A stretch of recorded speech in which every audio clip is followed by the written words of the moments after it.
जी जी जी बोलिए बोलिए, खड़े खड़े होके पूछिए। सर मेरा क्या पॉइंट है आपका? सर मेरा पॉइंट ये है कि जो सोशल मीडिया पे ऑब्वियसली जब हम पॉलिटिकल कैंपेनिंग करते हैं तो बहुत सारी चीज़ें होती हैं।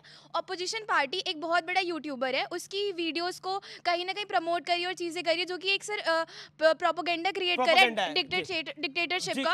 और सर वो जुड़े हुए हैं आईएनसी से, और वो आईएनसी के नेता हर्ष मदार वो जॉर्ज सोरोस से जुड़े हुए हैं कहीं ना कहीं, जो कि इंटरनेशनल लेवल पे 100 करोड़ डॉलर दे रहे हैं कि जितने भी पार्टीज हैं जो कि देश के लिए काम कर रही हैं उनको हटा दिया जाए। ओके ओके, ये आपका कहना है। ओके ओके, आपका पॉइंट क्या है? सर मैं इनसे ये कहना चाहूँगा, ये तब से सपा की सरकार कह रही है महंगाई महंगाई। सर आपने इस बार का वो रिपोर्ट नहीं पढ़ा? 4.72 इन्फ्लेशन रेट है जी जी जी, का सबसे लोएस्ट। जी जी जी जी जी, ओके ओके, आपका पॉइंट क्या है? सर राहुल गांधी जी ने एक प्रेस कॉन्फ्रेंस में ये चीज़ बोली थी कि इस बार 295 सीट आने वाली है, तो वो 295 सीट कहाँ आई? जीती तो बीजेपी सरकार। ओके ओके ओके ओके, आपने अपनी बात को रखा, जिसने रख रही है वो मत बोले। क्या पॉइंट है आपका?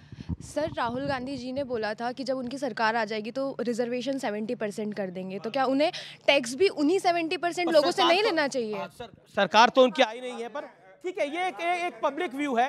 पॉइंट ये है कि देखिए एक नैरेटिव बिल्डिंग होती है, और नैरेटिव बिल्डिंग में कि एनडीए का अगर शासन आएगा, मोदी का अगर शासन आएगा, तो आप लोग तो यानी भारतीय जनता पार्टी और उनके नेतृत्व वाली पार्टियां आरक्षण को समाप्त कर देगी। ये नैरेटिव को आगे बढ़ाया गया, जिसका खामियाजा उत्तर प्रदेश से लेकर महाराष्ट्र में हुआ। मैं इतिहास में बताता हूं कि जब जब भारतीय जनता पार्टी के सामने ये अवसर आया कि ओबीसी आरक्षण का समय जो है 10 साल पूरा हो चुका है, तो हर 10 साल पे वो बढ़ता है, और भारतीय जनता पार्टी की सरकार अटल बिहारी वाजपेयी ने उसको 10 साल के लिए बढ़ाया, और हर सरकारें बढ़ाती रही है। भारतीय जनता पार्टी की सरकार ने इस देश में जो आर्थिक रूप में पिछड़े लोग थे उनको भी 10% आरक्षण दिया, तो खत्म करने का तो सवाल नहीं होता है। दूसरा पॉइंट, भारतीय जनता पार्टी की सरकार ने जो लंबे समय से महिला आरक्षण विधेयक लंबित पड़ा था, कांग्रेस उसको तरह तरह की पेच में फंसा के रखती थी, और समाजवादी पार्टी तो चाहती ही नहीं थी कि महिला आरक्षण विधेयक पास हो, तो भारतीय जनता पार्टी ने इस देश की तमाम महिलाओं के लिए 33% आरक्षण संसद विधानसभा में जाने के लिए दिया। तो जो पार्टियां आरक्षण दे रही हो वो पार्टियां आरक्षण कैसे खत्म कर सकती है? पहला पॉइंट। दूसरा पॉइंट है, इस बच्ची का एक सवाल है कि कांग्रेस, आपका सवाल है ना कि कांग्रेस ने कहा कि 75% या आरक्षण बढ़ाएंगे। हमारी बिहार में सरकार है, सरकार ने जातिगत सर्वे कराया और 10% आरक्षण। देखिए, मैं इसको ये नहीं कहूंगा हिंदुओं को हम डिवाइड करने में, क्योंकि मैंने तीर्थ स्थलों के नाम स्वामी जी को बताए।